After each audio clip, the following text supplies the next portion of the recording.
రాష్ట్రానికి ఎంబీబీఎస్ సీట్లు వస్తుంటే సంతోషించాల్సింది పోయి అవసరం లేదంటూ చంద్రబాబు ప్రభుత్వం కేంద్రానికి లేఖ రాయడం చాలా దారుణమన్నారు వైఎస్ఆర్సీపీ అధినేత వైఎస్ జగన్. ప్రజా ఆరోగ్య రంగాన్ని బలోపేతం చేసే బృహత్తర యజ్ఞానికి రాష్ట్ర ప్రభుత్వమే స్వయంగా తన చేతులతో తానే భంగం కలిగించడం అత్యంత హేయం, దుర్మార్గమన్నారు. పక్క రాష్ట్రాలు కొత్త మెడికల్ కాలేజీలు ఎంబీబీఎస్ సీట్ల కోసం ప్రదక్షిణలు చేస్తున్న పరిస్థితుల్లో మన రాష్ట్రానికి వచ్చిన సీట్లను తిప్పి పంపడం ఏ తరహా పరిపాలనకు నిదర్శనమో చెప్పాలని చంద్రబాబును నిలదీశారు. నాణ్యమైన విద్యా వైద్యాన్ని ప్రజలకు ఒక హక్కుగా అందించడం అన్నది ప్రభుత్వాల ప్రాథమిక బాధ్యతని గుర్తు చేశారు వైఎస్ జగన్. తమ పిల్లలకు మంచి విద్యను అందించడానికి, మంచి వైద్యం అందుకోవడానికి ఏ కుటుంబం కూడా ఆస్తులు అమ్ముకునే పరిస్థితి రాకూడదన్నారు. ఈ బాధ్యత నుంచి రాష్ట్ర ప్రభుత్వం ఏ రకంగా తప్పించుకుంటుందని చంద్రబాబును ప్రశ్నించారు. ఇలా తప్పించుకుంటే దాన్ని ప్రభుత్వం అంటారని నిలదీశారు. దీన్ని గుర్తించే వైఎస్ఆర్సీపీ ప్రభుత్వంలో విప్లవాత్మక సంస్కరణలు తీసుకొచ్చామన్నారు వైఎస్ జగన్. ప్రతి పార్లమెంటు నియోజకవర్గంలో ఒక మెడికల్ కాలేజీ ఉండాలన్న లక్ష్యంతో 8,480 కోట్లతో 17 మెడికల్ కాలేజీల నిర్మాణాన్ని ప్రారంభించామన్నారు. దీనివల్ల ప్రభుత్వానికి ఎలాంటి నష్టం వస్తుందని ప్రశ్నించారు. 2023-24 విద్యా సంవత్సరంలో 5 కాలేజీల్లో తరగతులు ప్రారంభం కావడం నిజం కాదంటారా అని నిలదీశారు. తద్వారా 750 ఎంబీబీఎస్ సీట్లు అదనంగా రాష్ట్రానికి రాలేదంటారా? చాలా మంది పేద పిల్లలు సీట్లు సాధించి డాక్టర్ చదువులు చదవడం లేదా అని ప్రశ్నించారు. ఎంచుకున్న ప్రణాళిక ప్రకారం వెళితే ఏడాదిలోనే మరో 5 కాలేజీలు, మదనపల్లి, పులివెందుల, ఆదోని, మార్కాపురం, పాడేరుల్లో మరో 750 సీట్లు అందుబాటులోకి వచ్చామన్నారు వైఎస్ జగన్. విద్యార్థులు డాక్టర్లయ్యే అవకాశం ఉండేదన్నారు.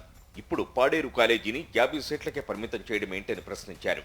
పులివెందుల కాలేజీకి ఎన్ఎంసీ 50 సీట్లు మంజూరు చేస్తే వద్దంటూ లేఖ రాయడం ఏంటన్నారు. మెడికల్ కాలేజీలను ప్రైవేటు పరం చేసే స్కాములకు ఆలోచన చేస్తున్నారని మండిపడ్డారు. కోవిడ్ లాంటి సంక్షోభం ఉన్న వైఎస్ఆర్సీపీ ప్రభుత్వ హయాంలో మెడికల్ కాలేజీల నిర్మాణాల కోసం 2,403 కోట్లు ఖర్చు చేసి 5 కాలేజీలో క్లాసులు మొదలుపెట్టి మరో 5 కాలేజీలను ఏడాది నుంచే బోధనకు సిద్ధం చేశామన్నారు వైఎస్ జగన్. మీ ప్రభుత్వం కూడా క్రమంగా ఖర్చు చేసుకుంటూ వెళితే మిగిలిన కాలేజీలు కూడా అందుబాటులోకి వస్తాయన్నది వాస్తవం కాదా అని నిలదీశారు. ఇది చేయకుండా భారమంటూ చేతులు దులిపేసుకుని ప్రజారోగ్య సంస్థలను అమ్మేస్తారని ఫైర్ అయ్యారు. ప్రైవేటు మీద మీకంత మోజు ఎందుకని, ప్రభుత్వ సంస్థలంటే అంత అసహ్యం ఎందుకని ప్రశ్నించారు. కొత్త మెడికల్ కాలేజీల నిర్వహణలో ఇబ్బందులు రాకూడదని, అదే సమయంలో పేద విద్యార్థులకు నష్టం రాకూడదన్న విధానంలో వైఎస్ఆర్సీపీ హయాంలో సీట్ల భర్తీ జరిగిందన్నారు వైఎస్ జగన్. ఎన్నికల్లో ఓట్ల కోసం నానా రాద్ధాంతం చేశారని మండిపడ్డారు. అధికారంలోకి వస్తే మొత్తం సీట్లన్నీ ఫ్రీ అంటూ కూటమి నేతలు ప్రచారం చేసుకున్నారని, సీట్ల సంగతి దేవుడెరుకు, ఇప్పుడు ఏకంగా కాలేజీలను అమ్మేస్తున్నారని దిగబట్టారు.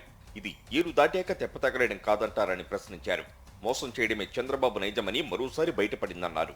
పార్లమెంటు నియోజకవర్గానికి ఒక ప్రభుత్వ కాలేజీ ఉంటే అది నియోజకవర్గంలో ఉన్న ఏరియా ఆసుపత్రులకు, సిహెచ్సిలకు, పిహెచ్సిలకు, విలేజ్ క్లినిక్స్కు మార్గదర్శిగా ఉంటుందన్నారు వైఎస్ జగన్. సూపర్ స్పెషాలిటీ సేవలు కూడా పేదలకు ఉచితంగా ఆ జిల్లా స్థాయిలోనే అక్కడే లభిస్తాయన్నారు. అలాంటి కాలేజీలను ప్రైవేటు పరం చేస్తే ముందుగా నష్టపోయేది పేద విద్యార్థులే కాదని, అక్కడి ప్రజలు కూడా నష్టపోతారన్నారు. వారికి నాణ్యమైన వైద్యం అందదు సరికదా, ప్రైవేటు ఆసుపత్రులకు పోటీ లోపించి వైద్యం కోసం వసూలు చేసే ఫీజులు ఆకాశాన్ని అంటుతాయన్నారు. ఇప్పుడైనా ప్రైవేటుకు గవర్నమెంట్ పోటీగా ఉంటేనే రేట్లు రీజనబుల్గా ఉంటాయన్నారు. కాలేజీలను ప్రైవేటీకరించాలన్న మీ విధానం అందరినీ దెబ్బతీస్తుందన్న మాట వాస్తవం కాదా అని ప్రశ్నించారు. అటు ప్రజలను, ఇటు పిల్లలను కోవిడ్ లాంటి మహమ్మారి సమయంలో ఆదుకున్నది ప్రజారోగ్య రంగమే అన్నది గుర్తించకపోతే ఎలా అని చంద్రబాబును సూటిగా ప్రశ్నించారు వైఎస్ జగన్. ఇకనైనా కళ్ళు తెరిచి వెంటనే ఎన్ఎంసీకి రాసిన లేఖను వెనక్కి తీసుకోవాలని చంద్రబాబును డిమాండ్ చేశారు వైఎస్ జగన్. ప్రైవేటీకరణ ఆలోచనను విరమించుకోవాలన్నారు. మెడికల్ కాలేజీలో మిగిలిన పనులను పూర్తి చేసి పేద పిల్లలకు వైద్య విద్యను, పేదలకు నాణ్యమైన ఉచిత వైద్యాన్ని అందుబాటులోకి తీసుకురావాలన్నారు.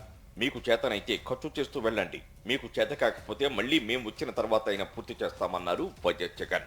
అంతేకాని ఇలా మెడికల్ కాలేజీల ప్రైవేటు పరం మాటున స్కాములు చేయడం మానుకోవాలని చంద్రబాబుకు హితవు పలికారు.